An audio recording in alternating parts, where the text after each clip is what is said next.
while we discuss natural looking hair transplant, we discuss many things.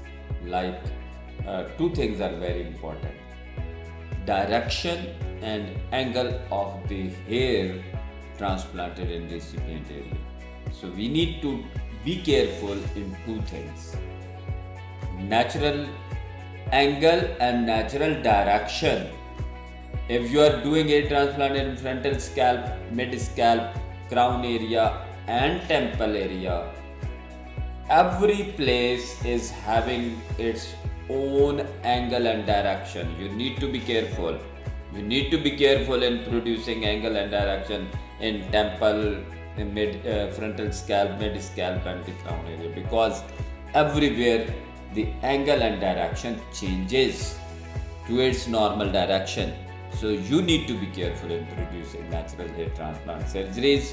You need to be careful in producing natural angles and natural directions. Thank you very much.